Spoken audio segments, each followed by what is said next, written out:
Yo, what's going on, fellas? Happy Thursday morning to you. Hopefully you're doing well out there and your morning's off to a nice little start. Rainy Chicago morning, but how about the traffic out there? People actually learned how to drive in the rain.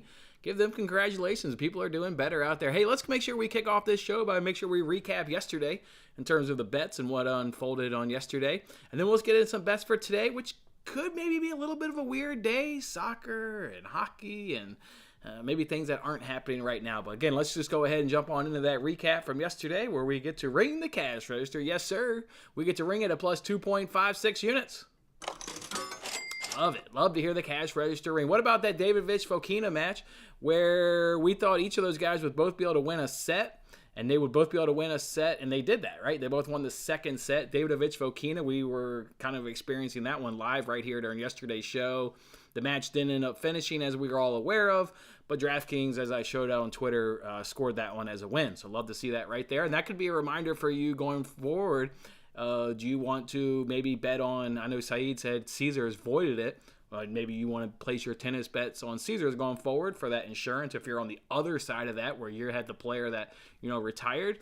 Or maybe you go forward, make it on DraftKings. So I think we all learned a little bit yesterday from how these different sportsbooks score that one. But we got a good 2-unit cash at a good plus 116. So love to see that right there. In that Bublik match, thought he could win the game, and you could see he's got that X next to him. It was only half a unit at plus 120, though. And to be sitting there at plus 120, you're in the third set tiebreaker, and you're holding on to plus 120. That's more than value right there, because obviously it was a close and competitive matchup, and it was. In that third set, Bublik was actually up a break, ended up losing that break advantage, and then it clawed its way all the way to a tiebreaker, as I previously mentioned. And then the wheels fell off, or they just fell off the goddamn axle at that point. So Bublik serves first in the tiebreaker, goes ahead and gets a double fault. I'm watching that live, and by the way, if you're curious, some people hit me up all the time and ask me how I watch this stuff. PointsBet is actually great for tennis. You can stream every match on the PointsBet app, so you're not bound to what the tennis channel is showing you. You can, go into the PointsBet app and obviously pick the match that you desire to watch. So I'm watching this on the PointsBet app, and again, he gets a double fault there on the first serve. I had expectations that in that tiebreaker there were going to be multiple breaks. So not an ideal start, but I didn't think it was, end game by any stretch. The other guy, the opponent there, he goes ahead and wins both of his serves. So now it's 3-0 and back on to Bublik's serve. He promptly gets another double fault. Okay, now it's not good, right? 4 games, you're down 4-0. Got one more serve, got to get a win right here. He starts to get frustrated, though, and pulls out the quick serve on first serve number 1. Fails miserably, hits the net. That actually got the opponent little heated. Like, he gave him one of those looks of, what the F are you doing? Bublik looks back at him, kind of acknowledges, like, yeah, that was kind of a douche move. Like, my bad, man. Let me go ahead and serve naturally here on my second serve attempt. That one promptly misses as well. So now we've got 3 double faults, and he's down 5-0. Dude, man, gets a point, goes up 6-0. Now they do the changeover at the courts. And this is what I want to go ahead and show you guys if you hadn't seen it. So this is Bublik down 6-0 in the third set tiebreaker. He's served 3 times and has 3 double faults, and you can see what unfolds right here. So let's go ahead and pull this up and watch this one together. I think if you haven't seen it, you can maybe get a little bit of enjoyment here. He is just destroying that racket in the changeover. And love the audio here. 5. Well, the good news is he's got plenty of other rackets. Hear her say he's got plenty more rackets. Well, that's going to get the treatment as well. 3, 4. Okay. And one more, because I double faulted 3 this is times, getting out of hand damn now. it. So I'm going to damage 3 of my rackets. At that point right there, you obviously know the bet is long gone. It's over. Good night. Not going to come back from 6 down. Lost 3 of his. But at least we get a little bit of enjoyment right there. We've all played tennis. We've all been frustrated. The racket or the ball's not doing exactly what you think the can do, and you're just frustrated. I've broken some rackets. My man broke 1 racket for each double fault. Obviously, he was mentally gone, and that's what you kind of get in tennis, which is, by far different than any other sport out there, right? There's no teammates you can rely on when you've mentally lost it, or you can't ask the coach to, check you out of a game and, get subbed in. There's no breaks in tennis. If you get these mental ups and downs, ebbs and flows, it can really disastrous you. And there he is, just losing it mentally. So tough one right there, losing at plus 120. It was only a half a unit play, but man, I thought we were right there. So we lost our other tennis play, though. Echeverry, he did not get the money line, and then I couldn't tell you if there was a tiebreaker there in that other match. Once Echeverry couldn't get the money line win, I stopped paying attention. But we did get another cash, though, in the afternoon. How about Manchester United team total over 1.5 goals? That was the main play. Then we just tacked on juice reducers, and United came through in the second half, getting 2 goals and getting a vital point there at home at Old Trafford. We watched that entire match on TikTok. It was just a great time. Good match. United had chances in the first half. Thought maybe they would get a goal. Goals came in the second half. Either way, though, just a fantastic match right there. 2-2. Roll that into the NBA. How about under 236.5 points between Hornets and Wizards? A no-sweat winner as that game finished 118-104 for 222 points. So easy winner right there. Tripped up on our player prop, though. Gary Trent Jr. didn't get 3 3-pointers, and neither did Fred VanVleet. Neither one came through right there. But did hit a same-game parlay. I like to talk about player props that I like, even though maybe they don't make straight plays. I mentioned Bam Adebayo maybe having a nice night last night. He was in that same game parlay, over on points, fading on rebounds, and then we dropped in Buddy Hyde there to go over his points. So that's how we get to plus 2.56 units. Guys, hit that like button if you were part of yesterday's cash. Hit that like button if you were part of the plus 2.56 units. Love to hear that. Cash treasure. Let's jump into that comment section. What's up, my man Jason? What's up? You're bringing KD is going to the Suns. Yeah, I saw that one at some point last night, dealing with the 1-year-old in the middle of the night. He got me up nice and early, and I saw KD. How long is that going to last, right? I mean, Kyrie and KD, both of those guys, they can't be happy wherever the hell they're at. So, okay, Suns get better. They give away 4 first-round picks, a slew of players for how many years till KD bitches and moans and wants out of Phoenix? I mean, it's just a terrible guy to trade with. I mean, nobody's going to knock the guy's talent. You would want him on your team, but at what cost? And I think the cost is eventually it corrodes and goes to shit. You're just hoping you can pull off a Golden State. Can we win a championship before this guy becomes unhappy and, wants out of here? Can we win a championship in that time? That's what the Suns are banking on, so we'll see if they can't get it done. Kyrie Irving, he moves to the Dallas Mavericks. I hated that move. I mean, you got Luka, MVP candidate, and then you bring in Kyrie, who's a mental head case in his own right and always seems to not be unhappy once an expended period. I hope he doesn't mess up Luka. We all enjoy watching Luka. Just a fantastic player. Hopefully he doesn't do anything to, negatively impact Luka, because that's been a lot of fun to obviously watch him his career. Otherwise, what are there any other? Russell Westbrook, he gets traded out of LA. That experiment never worked anyways. They're bringing back D'Angelo Russell. I mean, they've already tried him once, right? They drafted him and had him for a few years. They know he sucks, so if they sent his ass packing once, they brought him back. So who really knows about that trade? So yeah, we'll see what happens in the NBA. I actually don't have any NBA plays today. One of 2 reasons. A, because of the trade deadline. I think you would be crazy to go ahead and get some bets in with a lot of moving parts today that could potentially burn you tonight, where you think you've got some good bets and then you're holding on to a bunch of pile of shit. So we'll go ahead and lay off. There are 2 bets, though, I will tell you I'm interested in. I'm obviously not going to touch the Nets game. We don't know anything about the Nets with this new roster, so need to see that play out for a week or so. Same thing with the Phoenix Suns. We're not going to touch that game. I'm interested in Nuggets Magic. I think you could take Magic plus 6.5. You could always take the Nuggets in the first quarter, right? But that's super juicy because the Nuggets have the advantages over a lot of teams, and especially the Orlando Magic. But I think Magic plus 6.5 is a great look. I've got that game at 116-115. So while I do have the Nuggets winning the game, I've only got them pulling it out by 1 point. So the Magic at home plus 6.5, if there's no moving parts at the NBA trade deadline today, that could be a good look. And also under 240.5 points between Bucks and Lakers. This seems like the typical game. It opened at 237.5. Primetime game on TNT, 2 big stars. The public is gobbling up the over. I'm going to come in right behind them. Again, we'll see what the trade deadline does, but I've got no problem coming in behind the public and grabbing under 240.5. I've got the game scored 116-113 in favor of the Lakers. Lakers are getting points in this one, but I'd rather just kind of stick with the over-under. What was that game we did? It was the other night. I think it was Monday's play where I was like, I like this team plus the points, but I'll just take the under. Like, it'll be a safer play. We got the under to hit. I think it was that Blazers game on Monday. Either way, I was over. Oh, yeah, it was the Bucks-Blazers. I actually liked Portland plus 4.5. I do remember it was Portland. I like Portland plus 4.5. But to me, it's just easier to take the over or the under. We were right on that Monday call. I think we'll do the same thing. Stay away from the Lakers spread, but potentially come in behind the public once the dust settles here for the trade deadline and take that under 240.5. So keep an eye on that on the old Twitterverse once this trade deadline settles down and we can see what we're going to go ahead and get in. Let's go ahead and talk some Super Bowl for a second. Let's go ahead and just toss these bets up. These are kind of bets over the weekend. We're not going to talk about them, but what I do want to show. Oh, cool. I forgot to import it. Give me a half a second here. My fault.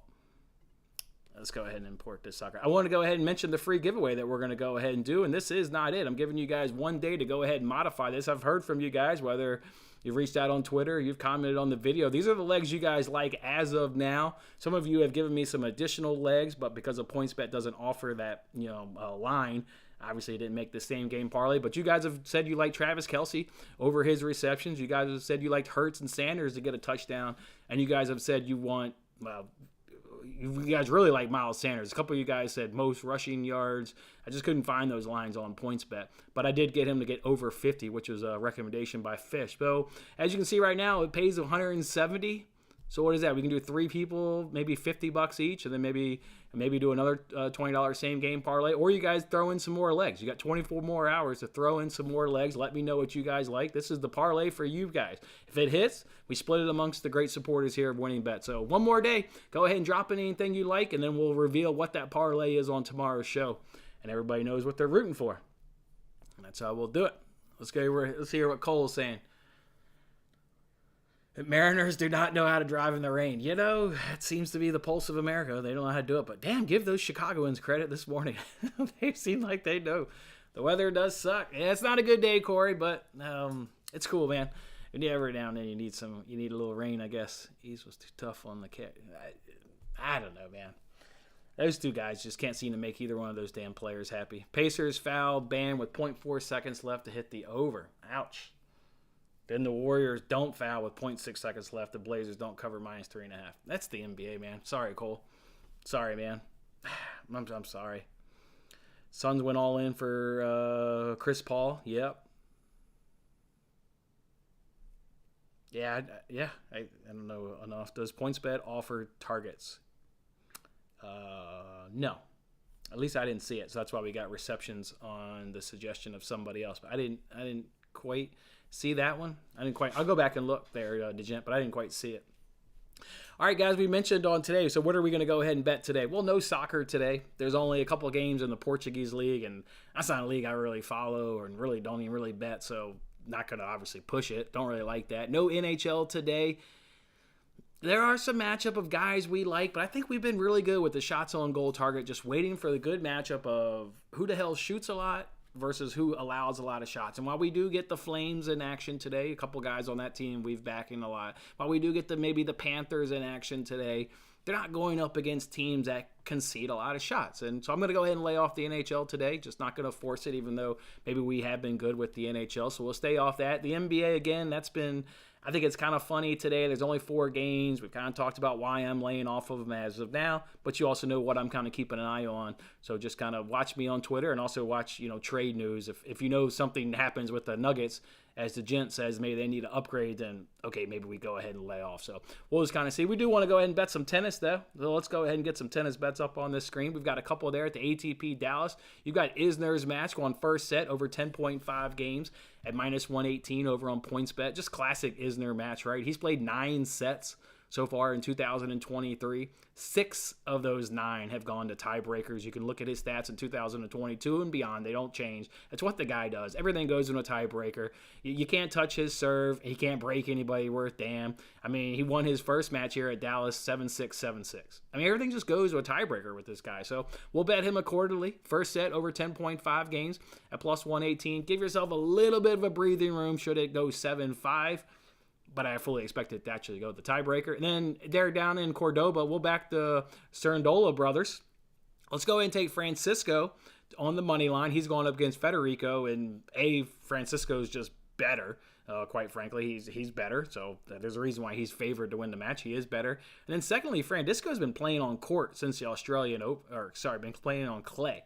Been playing on clay since the Australian Open, where Federico hasn't. So you give me the better player that's more comfortable now on the surface because he's been playing on it for the better part of a few weeks and he's already the better player. So that's a no-brainer. Then his brother, he's going up against Schwartzman. Schwartzman's in for a fight. Schwartzman is fully on. He's in for a fight. This is arguably the better of the two brothers. He's got a worse ranking just because he doesn't play as often. And what I mean when he doesn't play as often, this guy's last match on non-clay.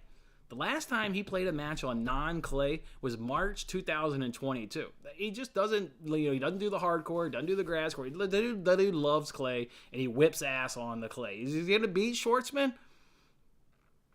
I don't know if he's going to beat Schwartzman. He's going to put him in a damn good fight, and he's not losing by more than plus 5.5 games. So love him going up against Schwartzman. So we'll take him at plus 5.5 games, and we'll parlay him with his brother on the money line there to go ahead and get the win at minus 112 over on Bet Rivers. As you can see, let's go ahead and throw some soccer bets. Matt and I, we of course did between the posts yesterday. Let's go ahead and throw up some of them bets. Let's go ahead and roll with, I'm using the same language here I use on Twitter, just to kind of connect the dots and try and help everybody out. Actually, those aren't the bets. Or those are the bets, but I added, actually took a screenshot and forgot to include one. Those are all the bets. So we're going to go ahead and do Leicester-Tottenham over 2.5 goals, and both teams to score at plus 118 over on Bet Rivers. We'll take a Wolves draw no bet, minus 122 over on FanDuel. We'll take Brighton on that double chance, parlay that with Bournemouth-Newcastle under 3.5 goals at minus 139 over on Bet Rivers. And then we're not making the same mistake with the Sean Dice match at Everton. We're taking the goddamn under 2.5. They're taking on Liverpool Monday. That match is on Monday. That's why I actually had the wrong screenshot up, but I bet it, gave it out. So under 2.5 goals, plus 105 over at Caesars. So that's how we'll roll. Do we add anything to it? Probably not in the Premier League. Probably do the research today on an over 1.5 goals parlay. And of course, if you want any analysis for those Premier League bets, you can go check out yesterday's episode of Between the Posts. And some of these matches are also on the NBC Sports Predictor app, which I'll be uploading that video here in the next couple hours, so you can also watch that. Let's jump back into that comment section. See what we got. We don't have anything. Sweet. Everybody just wants to go. Everybody just wants to go make their money. What do we have the rest of this week, fellas? We've got the NBC Sports Predictor video going to go ahead and come out. We've also got Super Bowl contest. There's one on Yahoo Fantasy app, which I love, and I've been able to win a couple jackpots on that app, and just really love that app. If you don't have that one, go get it before tomorrow's show. Yahoo Fantasy Slate is what it's called. Yahoo Fantasy Slate. They've got a Super Bowl contest. I'll make a video for that, give my picks for that one. There's a contest on the Fox Bet Super 6 app where I think it's $1 million. Nobody's going to win it. Their questions are bullshit, but of course we'll go ahead and drop those answers in that same video with Yahoo Fantasy Slate. Yahoo Fantasy Slate is very fair. Again, I've won 2 jackpots on it. It's a good app. You guys know about it. We've talked about it. So go get that app, and that's what we'll do tomorrow. And of course we'll also roll out an over 1.5 parlay, and then kind of just get at, hopefully there's some NHL action we can bet Friday night, and obviously, a bigger NBA slate tomorrow. Once the dust will obviously be settled by tomorrow, and we can go ahead and get in on some NBA. What you got here, Cole? Magic are covering machines. Definitely like the sound of that 6.5. Yeah, I got them losing by 1 point. So do I have them losing? Yeah, I've got them losing right here, 116 to 115. So they've got the over/under bang on, which is obviously why we're not betting that.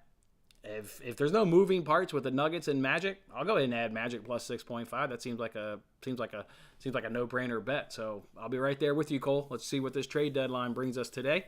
Hopefully it brings us nothing, and then we can go ahead and get in a bet. Otherwise, there's going to be 2 tennis bets today. Hopefully we can add in Magic plus 6.5 and under 240.5 between Bucks and Lakers, which has cashed in 3 of the last 5 head-to-head. And we're going to go ahead and make it another one tonight. All right, that's it, fellas. Don't forget, drop in a comment if you want to increase that Super Bowl giveaway, if you want more legs, if you want more of a payout. Go ahead and drop in a comment on this video and let you know what you guys want to cook up. Otherwise, appreciate you guys, kicking off another morning with me here, hanging out, talking some sports. Let's go ahead and have us another good day on top of the good week that we're having, and we'll catch up with you guys back tomorrow. Have a good one.